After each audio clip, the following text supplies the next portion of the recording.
Donald Trump's poll numbers overall have been dropping, and even on his marquee topics, his policies he ran on like deportation, he's not been doing well. And so he's trying to reconfigure things and figure out how to sell these policies, both to the broader public, but also to the MAGA movement. And often that involves doing things that would seem to work directly at cross purposes with each other. And so for the third time in just the last month, he's flip-flopping on one of the big topics, which is, who should we be trying to deport? Now I know the cover story is we're deporting the worst of the worst, but that's for the marks, that's for the rubes. He knows that they're going in and they're trying to get workers. Basically, that's the only way you can generate the numbers he needs. But the issue is that he's friends with the people who own the restaurants and the farms and the hotels that they're raiding. And so every week or two, he's flip-flopping on, well, I guess we could go in there because Stephen Miller really wants to deport those people. Oh wait, that actually hurts my donors, so we can't. But then Stephen Miller's the last guy who talked to me. And so right now, I think we're flipped back to something like sanity. So we're gonna show you this video, but just understand, he might flip-flop again by the time you're done watching this. I cherish our farmers. And when we go into a farm and we take away people that have been working there for 15 and 20 years who were good, who possibly came in incorrectly. And what we're going to do is we're going to do something for farmers where we can let the farmer sort of be in charge. The farmer knows he's not going to hire a murderer. You know, I'm on both sides of the thing. I'm the strongest immigration guy that there's ever been, but I'm also the strongest farmer guy that there's ever been. And that includes also hotels and, places where people work, a certain group of people work.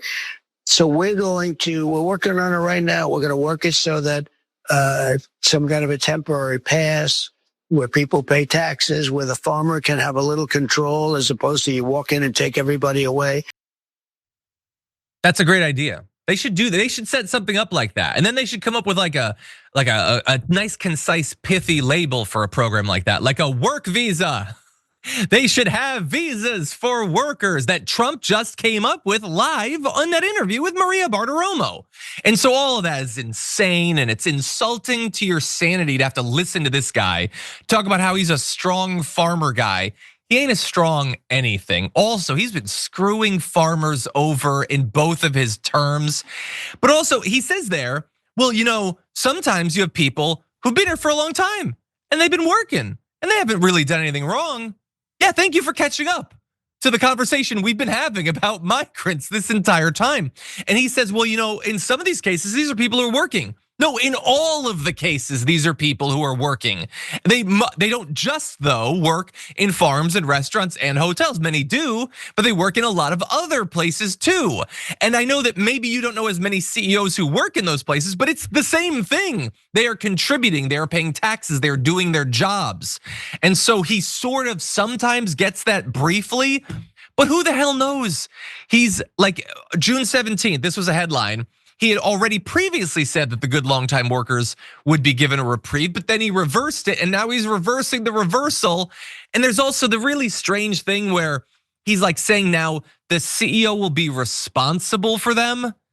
I don't even know what that's supposed to mean. That's really strange. Like the whole thing has shades of like slave masters. I don't want them having control over these people or whatever. Why don't you be responsible? Why don't you set up a reasonable and ideally compassionate immigration system? But anyway, that's what he's doing on the surface to try to reassure people, hey, I'm not as bloodthirsty as I actually am and have been.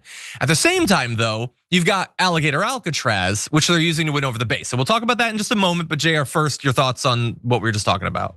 He used a certain kind of language, as you guys know. He's flipped back and forth constantly. These are people who possibly, he said this, possibly came in incorrectly. That's the terminology. So let's pay attention to that terminology when he's speaking to the people who donated to him, or these other CEOs and big farm companies that are like, yo, hold up, don't you know we're exploiting these people's labor for our benefit because we're capitalists. Just calm down with all this. What are you doing, bro? I didn't buy you for you to start screwing over my business. What's the matter with you? He has no idea. So now it's no longer people who possibly came in incorrectly. It's switched over from rapists, murderers, drug dealers, and human traffickers that are coming into your house to steal your children. It's weird how that works.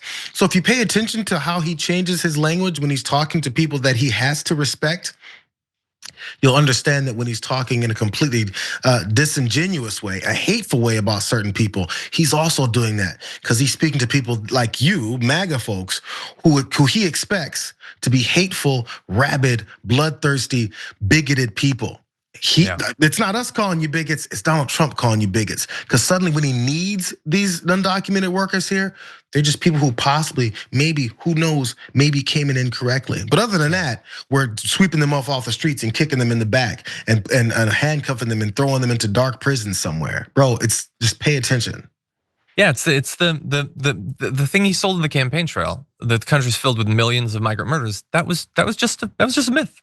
They just ran on that. It's not true. You can't actually have a policy based on that because it's not true. In the same way that the crime spree that they ran on wasn't true. A report came out, nobody cared, nobody talked about it.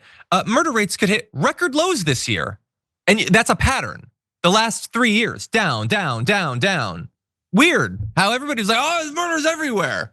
And no, murders are down. Now, police killings are up. They're continuing to rise, but there wasn't the crime spree. There wasn't the migrant murders. That was all a lie.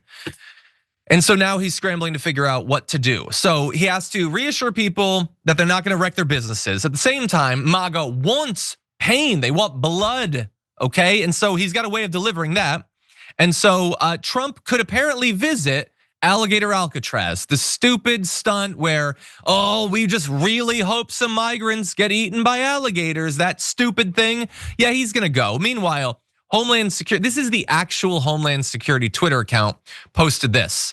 You remember for literally years, I've been talking about how Trump talked about having a moat on the border wall where alligators would eat people.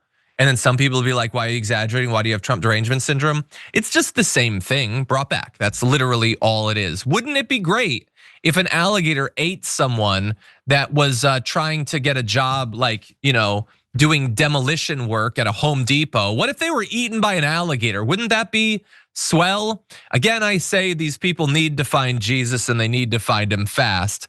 But anyway, there's been protests against this. Hundreds of people gathered to protest. I think you have video right there, thankfully, on the highway. They don't want this facility to be set up. They're braver than me. Any area that close to that many alligators, I probably would not be protesting outside of, but I love that they are and standing for sanity. In some cases, standing for religious values. You also have Native American leaders in the region. They see the massive expansion, which we'll get to, of this facility as encroaching on their homeland. So you have a lot of different interests all aligning against this. And by the way, they had sold it as 1,000 beds. Now they want it to be 5,000 beds. So get ready to spend billions of dollars helping to subsidize their fantasy that an empanada saleswoman will be eaten by an alligator. Jayar, what do you think? Yeah, it's the process, right? Any way to make more money. Again, every time they talk about fraud, waste, and abuse, try and determine how much fraud, waste, and abuse is going into trying to build something like this so you could have more cruelty in the country. You're paying. You go to work every day and your taxes come out and you're supposed to be paying for cruelty and hatred and incarceration for people, throwing some alligators around them for the shock value of, yeah, we really stuck it to those people who are trying to live. Your entire political thought process, your theology with Donald Trump is to be bigoted, hateful, and go after certain people that are working, that are living, that have families, because you hate humans. It's the normalization of hateful, inhumane normalcy in the world. Hey, and look, if we watch children get shot up in schools, that's what we were all about before. They're like, oh, we ran the test run. They don't care that we've increased the number of guns in our society as more and more children get murdered on a daily basis. Who cares? Now that we know they really don't care about humanity, let's go ahead and have them pay for more of it. Oh, are we this stupid? Yeah, it's disgusting. It's gonna cost a ridiculous amount of money. Again, so that they can do what? They can, in Trump's words, just take people who've been working in restaurants for 20 years and ship them out because they had something in the paperwork that was wrong. Let's spend billions of dollars for that. By the way, this is just a continuation of something that seems just baked into American politics vis-a-vis Florida. Read about the prior genocide in Florida against native populations there. This goes back a long, long way.